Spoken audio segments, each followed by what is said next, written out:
listening to Barry Eichengreen at UC Berkeley or Christina Romer. Read her, Google her. She's a president advisor on the Council of Economic Advisors. She's the chief.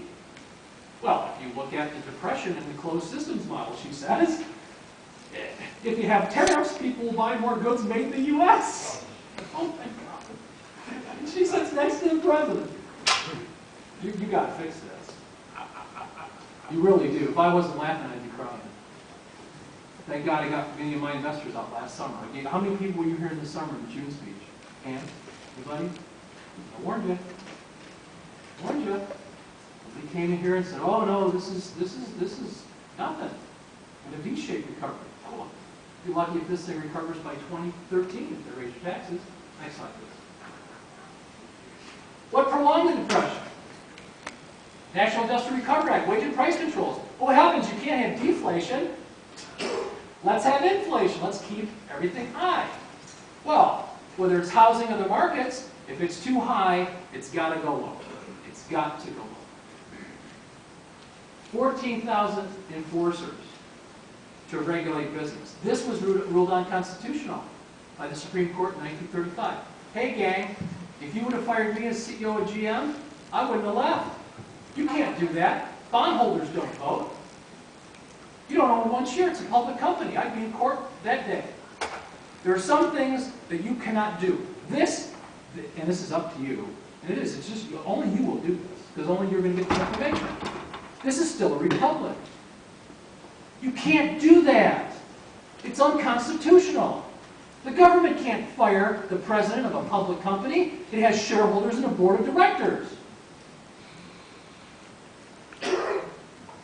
They shouldn't have printed money. The Depression could have ended with 2 acts, and it would have been done in July of 1933 at the London Economic Conference.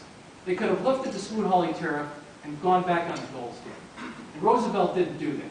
He sent Cordell home because he said, we're not going to go back on gold. We'll let the gold standard bankers in France and Britain tell us what to do. Roosevelt raised taxes in 1934, 1935, and 1936. The Wagner Act established the National Labor Relations Board in 1935, which in my opinion violates the due process clause of both the 5th and the 14th Amendment to the U.S. Constitution. Do something. States raised income tax more than double from 33 to 40. The New Deal program expanded TVA, Civilian Conservation Corps, and the WPA. TARP, TALP, PIP, PPIP, God help us. Fair Labor Standards Act, 1938, raised the minimum wage in a depression, resulting in more unemployment. The national debt increased by 60%. Sound familiar? Unemployment. Oh, even Bernanke said this. Google, money, gold in the Great Depression. Read the whole thing. It's 12 pages. And then read my 3-page op-ed from the Detroit News and compare me and Bernanke. You figure out who's right. He says, well, we couldn't figure out what was wrong with unemployment. Look at it. 1933 was 12.8 million, 25% of the population. In 1938 it was 10.3 million, 19. They couldn't budget. So what happened? Well, everybody went in the service and fought the war. You get these people now. Oh, look, the market's up the most in the last 5 weeks since 1938. Hey, gang, they spent all this money, they had all these programs, and from March 6, 1937 to April 29, 1942, the S&P 500 dropped 60%. 60%. You can't print your way out of this. No nation in history that's ever gone to the printing press has done so successfully. Why did the market bottom in the spring of 42? 3 reasons.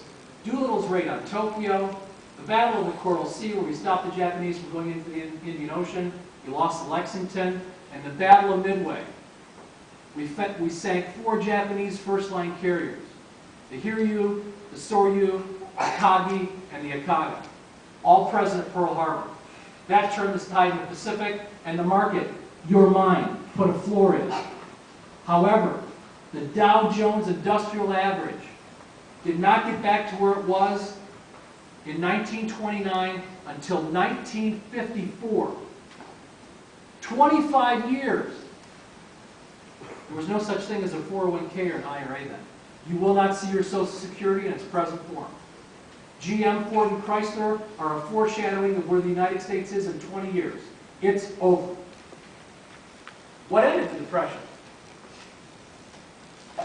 Free trade, private property, and stable currency. Works every time.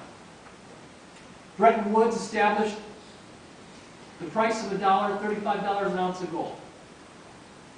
Trade allows for prosperity. Currency facilitates the transaction. The most important aspects of currency is they got to be stable and they got to be neutral. And inflation benefits those who receive the money first before prices rise. Currency, in its most important and raw aspects, avoids a double coincidence of wants. It is a means of exchange, nothing more. If you inflate it, you have to work longer and harder. Because of inflation, you now pay for a car what your parents paid for a house. And the principal goal of the Federal Reserve in 1913 was to establish price stability. You must act, and Congress must act, and you must fix it. If you don't, no one will. Harry Truman was a better pro-business president than FDR. He lifted wage and price controls in 1946 and allowed markets to establish price equilibrium that hadn't been done since 1929. And the general agreement